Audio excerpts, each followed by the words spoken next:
it's actually having quite a detrimental impact on our balance of payments, which reduces our economic performance. So again, in terms of renewable energy and the difference that can make, it can help boost our economic performance, not just through the reducing the balance of payment deficit, but also through direct employment.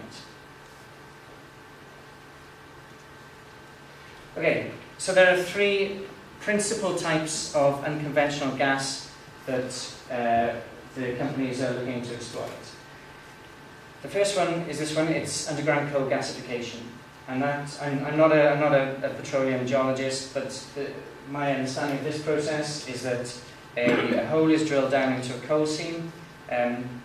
Air and steam is pumped down into the coal seam, and out to the other side you get the exhaust gases, which include carbon dioxide, carbon monoxide, methane, and a whole bunch of other products, including the combustion products, tar and phenols and all the other nasty stuff that you get.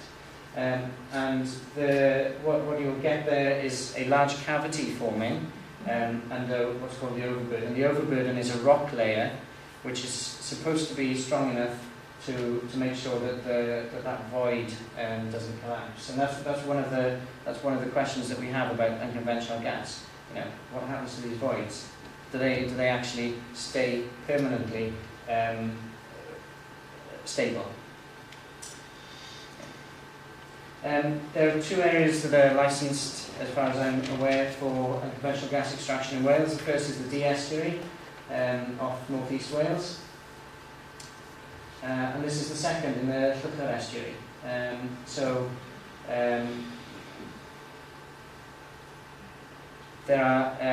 There's the potential for underground coal gasification to be happening in places such as this. And of course, Swansea Bay was subject of an underground coal gasification licence that expired quite recently, and could theoretically be the subject of a new licence. So this is something that has direct significance to the communities around Porthcawl and Swansea Bay. The second one, this is coal bed methane, and there are two ways of extracting coal bed methane. The first is just to put your pipe into a coal seam, and in fact some methane is already being extracted from old mine workings, because there's methane under high pressure in the water in coal seams that just seeps out. So some is already taking place. But as Gavin Williams, the Director of Coastal Oil and Gas, conceded when he gave evidence before the National Assembly for Wales a few months ago, this is a process which over time will have to have fracking. So we're not just looking at shale gas in terms of fracking. Coal bed methane will also be something where fracking is used.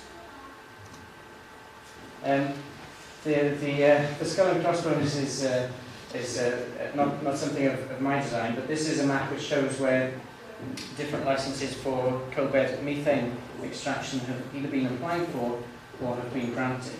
So the white skull and crossbones, those are where an application has been made to extract coal bed methane.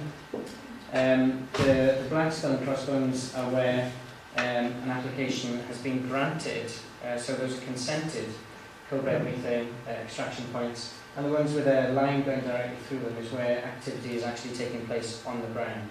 So you can see that within a stone's throw of where we are now, there are either active coal bed methane sites, or there are sites where coal bed methane is being planned.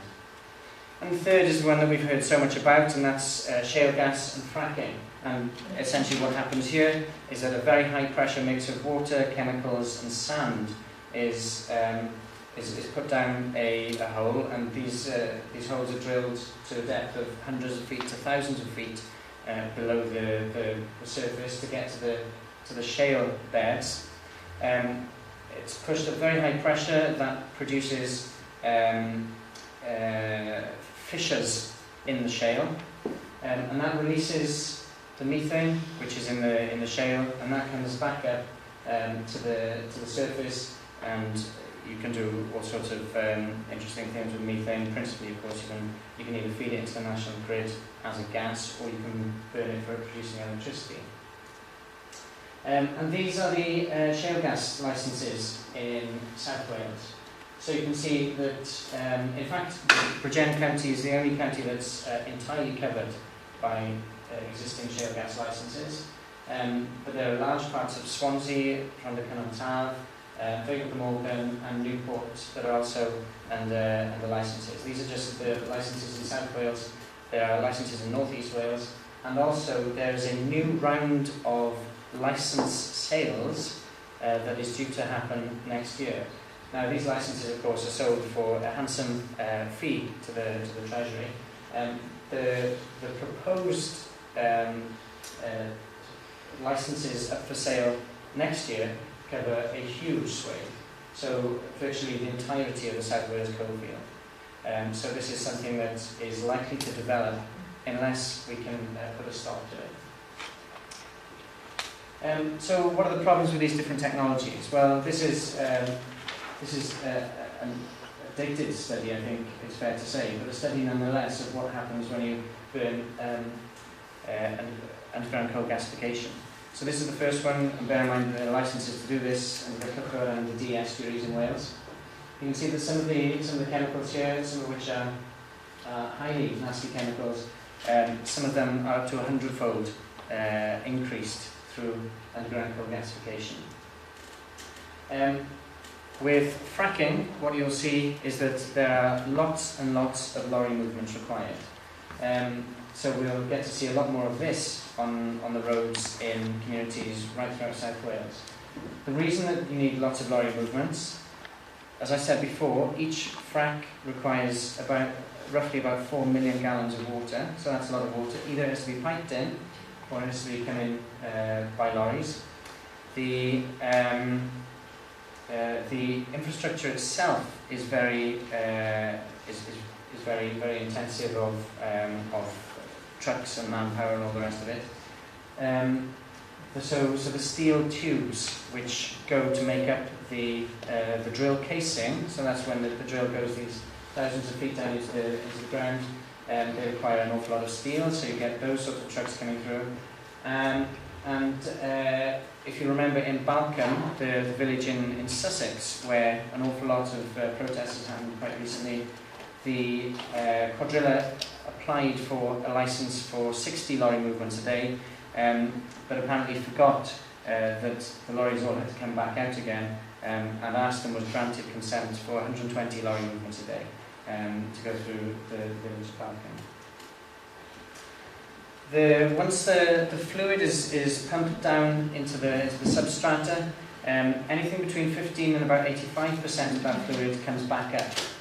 What happens to the rest of it? Well, who knows, and for the companies, who cares? Because you don't have to have a license to leave stuff in deep geological strata, and you don't have to pay to leave it there. But the stuff that does come back up is contaminated with whatever happens to be in the geology that is passing through. Now that could be metals, could be salts, and it would certainly be radioactivity, because there is naturally occurring radioactive material deep down, and this fracking fluid that comes back up will be contaminated with radioactivity.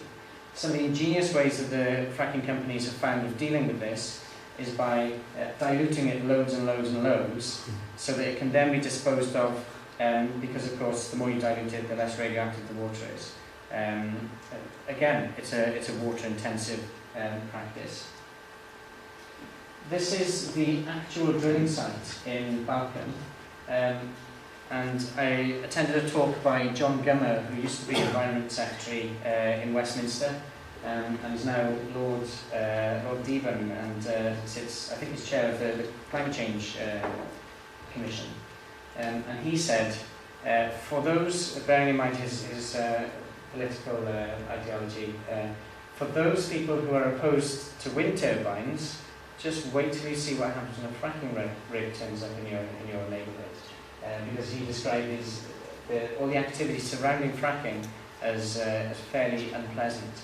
And that's one of the points to bear in mind, is that with fracking or any sort of unconventional gas exploration, this isn't something that communities embrace.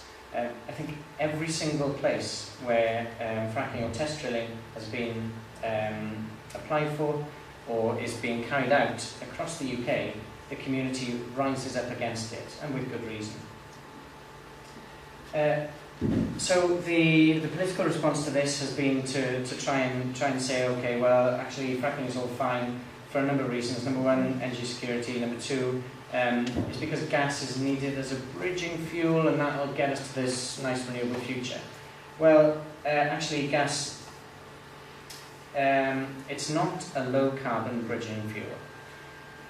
The report that came out just the other week by Professor David Mackay makes quite clear that if you burn the gas that comes out as shale gas to use in your electricity supply, then it is 10 times more carbon intensive than the carbon intensity we need for our electricity grid by 2030. Now bear in mind also that even the fracking companies are saying, because of the difference in geology and because of things being quite different here in terms of the density of the population and so on, it's going to take us about a decade to start producing shale gas in large quantities. Well, that gives the industry about 5 or 6 years to reduce its carbon intensity by about 90%. I don't see that happening. But Professor Mackay says it is compatible with our climate change targets if we have carbon capture and storage. Well, carbon capture and storage is at least a decade away from commercial viability. There are no commercial carbon capture and storage sites operating in the world for this type of activity.